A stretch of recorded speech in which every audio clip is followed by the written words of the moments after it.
the idea that once you feel that great about it, it'll just come anyway, it's almost a moot point because you're already feeling so good. You don't need that thing to manifest in order to feel that way. It just does. Interesting, isn't it? Yeah. I want this because I think I'll feel better.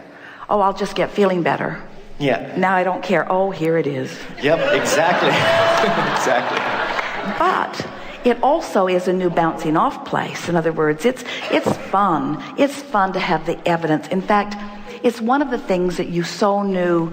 You said, I'll go forth and I'll explore and examine and I'll decide. And then I'll align with my decision. And then the manifestation will come in evidence of that creation.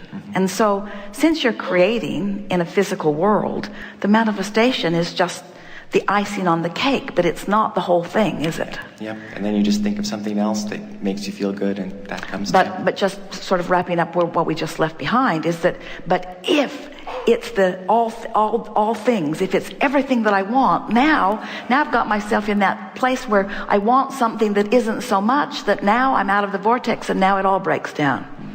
Good. You understand it clearly. Thanks. So now what? Well, I have a question about in life, sometimes, in my experience, in many people's experiences, sometimes there is loss that comes. Someone close to you dies, and you miss them very much. And for a moment... we know we are really interrupters supreme, but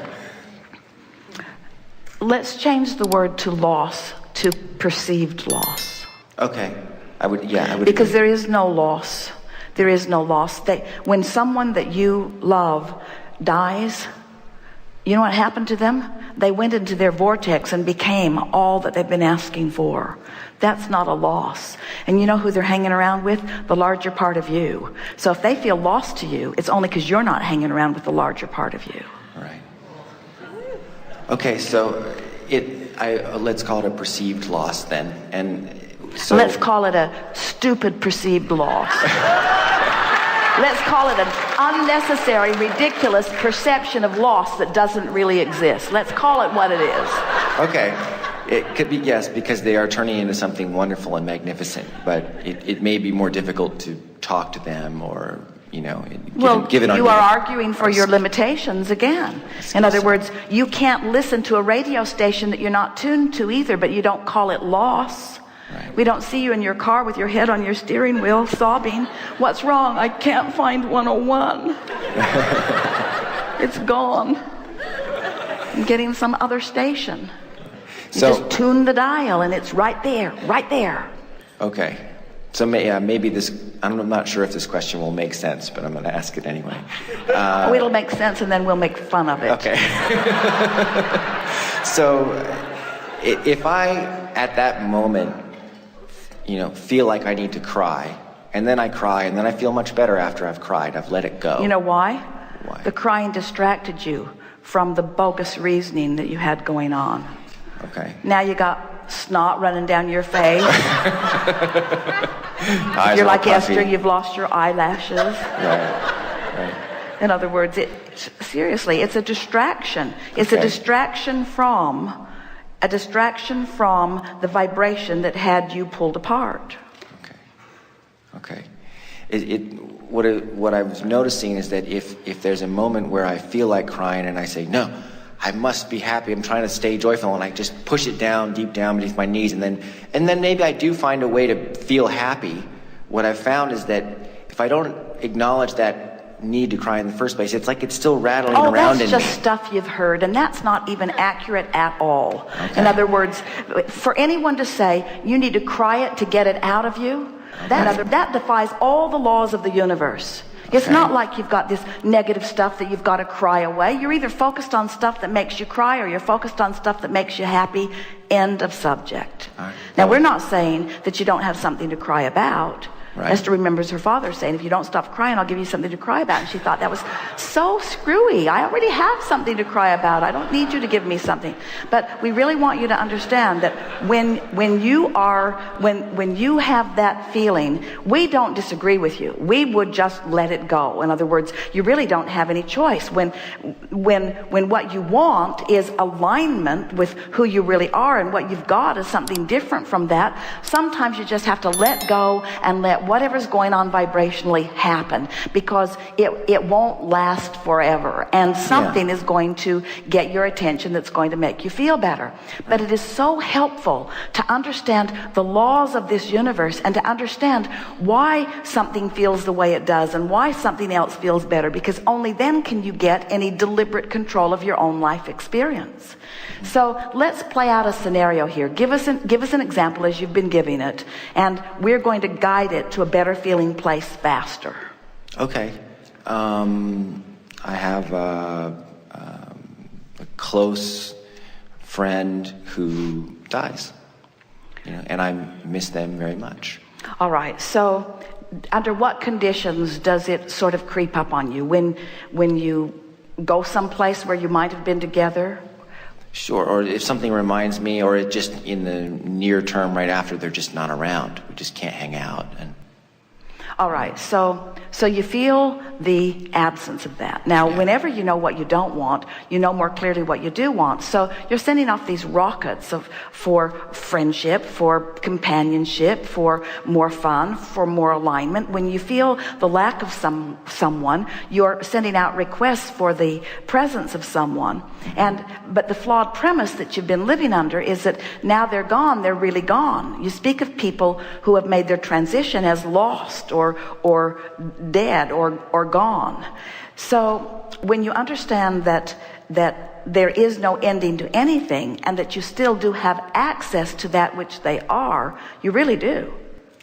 What does that sound like to you? In other words, if we say to you that you could still hang out with them, but the difference between the hanging out you're doing now and the hanging out you may have been doing then is that they're in a very high vibrational place now. So they're not as you remember them. They are not disappointed about anything. They're not worried about anything.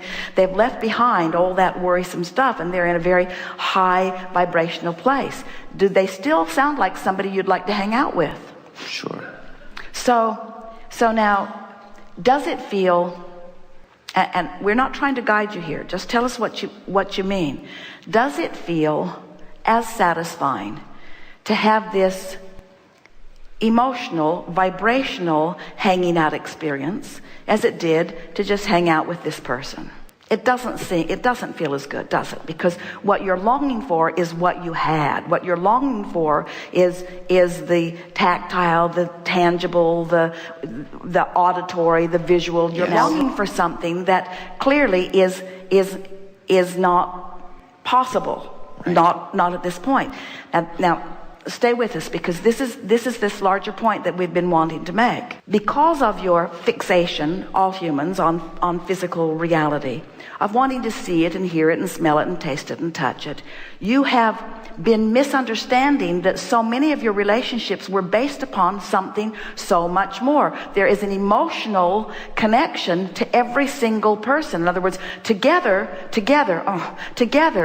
it doesn't matter what kind of relationship it was or who it was with, together, the two of you created a version of a relationship that was bigger and better than this relationship ever came to be. In other words, every debate or argument you had, you became clearer and wiser. Every time you misunderstood or didn't agree, harmony became part of it. In other words, together, you created a relationship that most people in their physical form will never ever come close to actually enjoying in physical terms. But now, you have the ability to go into your vortex and to live the reality of that relationship, which means this relationship that you're missing temporarily has the potential of satisfying you in bigger, better ways than you ever experienced before. Esther's relationship with her parents is richer and more satisfying and more often satisfying now than in the years that they were living. Because in the years that they were living, so much of her attention, Esther would move through life, and she was always really scratching her mind to try to find ways that she could help their life be just a little better. And everything that she tried never really made their life any better, because their life was what they were creating it to be, and Esther really didn't have that kind of creative control in their life. Where now she doesn't do any of that. Now she just enjoys the richness of all that they are. They have deep conversations that they never had time for. You know what it's like to have a conversation with someone who's not on your wavelength. And we're not saying that one wavelength was the right one and the others were the wrong one. We're just talking about trying to talk to somebody who's on a different wavelength. It is so unsatisfying. But now that they've reemerged into non-physical, they're on the same wavelength, you see. So the satisfaction is so much more. So now we want to go back to what we were getting at earlier. So you're missing them, missing this person. But your logic says it's not going to ever be like it was. But through this experience, I now have put something into the vortex that was never there before either. And that's what is there? A new wanting is there. Yeah. All right. So is it a wanting to be up to speed so that you can communicate with this person? Or is it a wanting to replace this person with another relationship that is equally or more satisfying? Yeah. Doesn't matter. It can be all of those things. In fact, it probably is all of those things and more. Yes. But there is a new desire. This experience of this person making their transition has caused you to expand to a place that you have never been before, which means your responsibility. Remember, this is the only time we use the word responsibility. Your responsibility is to now get up to speed with this more than usual expanded version of you because of what happened. So your sadness is not because of the loss of this person. Your sadness is because you're in a new place that you're further from than you were before. Because I've launched more powerful rockets. Yes. Right. It's like, so here you stand. So let us just ask you the question. Do you get it that the gap between you and you is what equals everything that doesn't feel good? And that the tight alignment is what equals your exhilaration and passion and eagerness? So this gap is all about the difference between the vibrational frequencies between you and you. So this is what's really going on. Hold on just for one. This is what's really going on. So let's say you start out when you're born here. Yeah. Then life causes you to go here. And when you're little, you go. And then life causes you to go here. And when you're little, you go. And life causes you to go here. And when you're little, you go.